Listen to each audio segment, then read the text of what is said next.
गरीब बहू की जादुई मेहंदी। अरे उर्वशी घर में है? हाँ मैं घर में ही हूँ, क्या काम था? हमारे मामा जी के यहाँ पर शादी है तो तुझसे मेहंदी लगवाने आई थी। अब कुछ समय बाद तो तेरी भी शादी हो ही जाएगी, तो एक आखिरी बार और मेहंदी लगा दो। अरे तू भी ना कैसी बातें कर रही है, चला लगाती हूँ। उर्वशी को मेहंदी लगाने का बहुत ज्यादा शौक था, जिसकी वजह से उसे काफी अच्छी मेहंदी लगानी आती थी और उसकी मेहंदी पूरे गांव में मशहूर भी थी। उर्वशी कभी किसी के हाथों पर मेहंदी लगाने का 1 रुपया नहीं मांगती थी और सभी गांव वाले उसी से अपने हाथ रचवाना पसंद करते थे। ऐसे ही देखते दिन बीतने लगे और उर्वशी की एक गरीब से परिवार में ही शादी हो गई। अरे वाह, मेरी बहू कितनी अच्छी है। बहू, इस घर में तुझे प्यार तो बहुत मिलेगा, लेकिन हमारे हालत जरा नाजुक ही चलते रहते हैं। अब से उन हालातों का हिस्सा मैं भी हूँ माँ जी, आप चिंता मत कीजिए, हम सब मिलकर अपने हालात बदल लेंगे। उर्वशी ने पहले दिन से ही अपने ससुराल वालों को पूरा सपोर्ट किया। हालांकि उसकी ससुराल में तंगी चलती रहती थी, लेकिन उसने कभी इस बात की शिकायत नहीं की। माँ जी, आटा तो सारा खत्म हो गया, अब क्या करें? क्या इतनी जल्दी आटा खत्म भी हो गया? बहू एक काम कर, जरा से चावल पड़े हुए हैं, आज तू चावल ही उबाल ले। ठीक है माँ, हम उन्हें नमक मिर्ची के साथ खा लेंगे। ठीक है बहू। उर्वशी सभी तरह के हालातों में मुस्कुराकर गुजारा कर लेती थी। ऐसे ही सिलसिला जारी था। उर्वशी के घर के आज भी नाजुक हालात ही चल रहे थे। उसके घर में खाने पीने को कुछ भी नहीं था। वो अपने घर की सफाई ही कर रही थी कि तभी उसे अलमारी में पड़ा हुआ एक पुराना मेहंदी का कोन मिला। अरे ये कोन किसका है? मुझे तो इसे देखकर अपने पुराने दिन याद आ गए। किस तरह मैं पूरे मोहल्ले के हाथ रचाया करती थी और हमेशा मेरे ही हाथ सूने रह जाते थे। मेरा तो अब मन कर रहा है मेहंदी लगाने का। बहू, ओ बहू। जी माँ जी। बहू मेरे साथ चल। कहाँ माँ? हमारे घर में कितनी तंगी चल रही है। मेरे बेटे का काम चलता चलता रुक जाता है, इसलिए मैं मंदिर जा रही हूँ मन्नत मांगने के लिए। भगवान जी ना जाने हमसे किस बात पर नाराज हैं, इसीलिए तू भी साथ चल। अच्छा ठीक है माँ।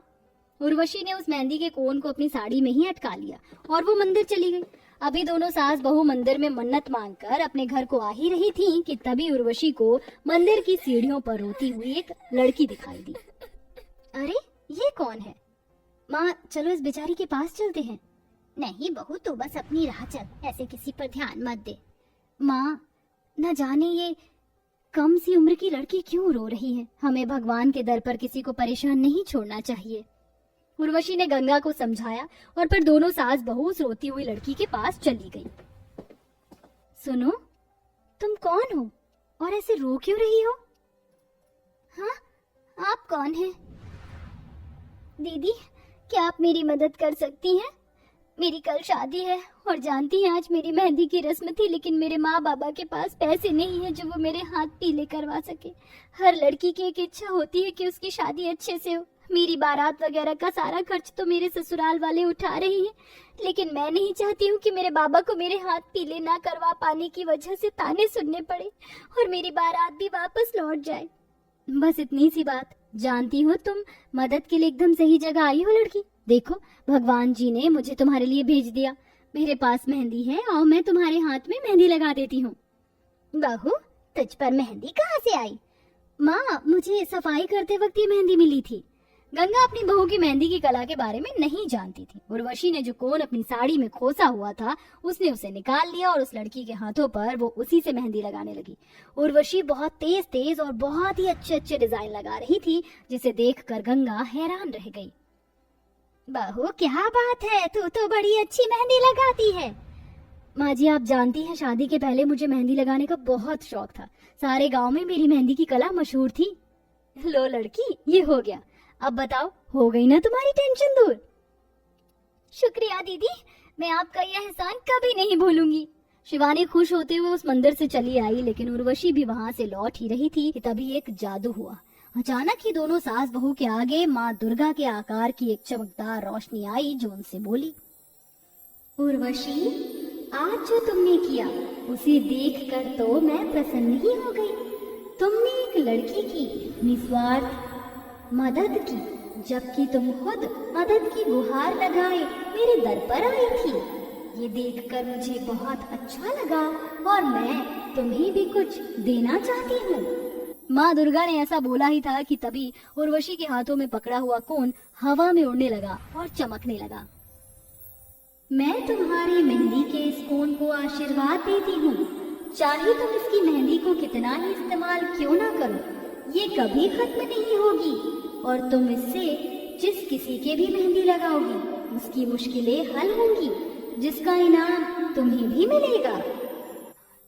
ऐसे बोलकर माता दुर्गा गायब हो गईं। उर्वशी और गंगा दोनों ही आशीर्वाद पाकर खुश थी। बहू, माँ दुर्गा ने तेरी मेहंदी को आशीर्वाद दिया है। अब तू मेरे कहने से अपनी कला को ही आगे लेकर आ।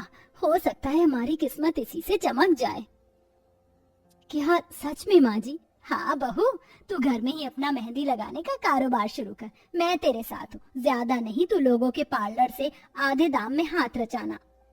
शुक्रिया माँ, मेरा साथ देने के लिए।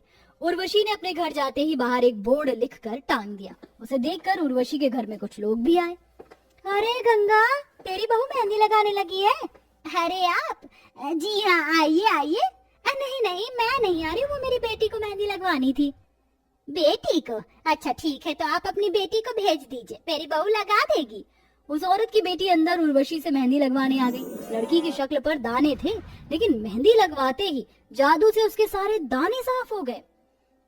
अरे वाह, आपकी मेहंदी तो जादू की तरह है। इसे लगवाते ही मेरे दाने कहाँ चले गए? वो लड़की बहुत ज्यादा खुश हुई और खुशी में वो उर्वशी को उसकी मांग से ज्यादा पैसे देकर गई। ऐसे ही सिलसिला चलने लगा। उर्वशी की जादुई मेहंदी से लोगों की मुश्किलें आसान होती जा रही थी और फैलते फैलते ये बात सारे गांव में मशहूर हो चुकी थी। उर्वशी को अब दुल्हनों की मेहंदी लगाने के ऑर्डर आ रहे थे और आज उसे एक बहुत ही अमीर दुल्हन के हाथ सजाने जाना था। मैं आ गई। आ गई तुम? हमारी बेटी कमरे में है, जाकर उसकी अच्छे से मेहंदी लगाओ। जी। उर्वशी घबराती सी उसकी मेहंदी लगाने पहुंच गई। मोना उस वक्त उदास बैठी हुई थी। उर्वशी ने जाकर उसके मेहंदी लगानी शुरू की। आप कितनी लकी हो। मैं? कैसे? आपका रंग साफ है। मैं हजारों ब्यूटी ट्रीटमेंट करवा चुकी हूँ, लेकिन मेरा ये काला रंग मेरा पीछा ही नहीं छोड़ता है। आप भी ना कैसी बातें कर रही हैं। वैसे अभी तक आपने जो भी करवाया है वो अपनी जगह, लेकिन आज आप मेरी मेहंदी का कमाल देखना। उर्वशी की बात सुनकर मोना कुछ नहीं समझी।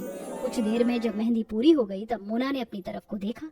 मेहंदी के साथ साथ मोना का रंग भी निखर चुका था, जिसे देखकर वो बहुत खुश और हैरान थी। अरे वाह, क्या ये मैं ही हूँ? हाँ, ये आप ही हैं। तो मतलब कि मैंने सही सुना था?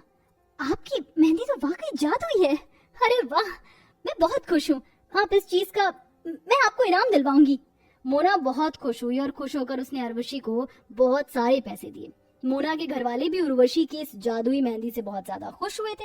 मोना की खुशी खुशी शादी हुई और उसी के जरिए अब उर्वशी भी मशहूर हो गई थी। लोग दूर दूर से अब उर्वशी से जादुई मेहंदी लगवाने आते थे, जिसकी वजह से उसके घर के हालात भी अब बदल चुके थे और सब कुछ ठीक हो चुका था।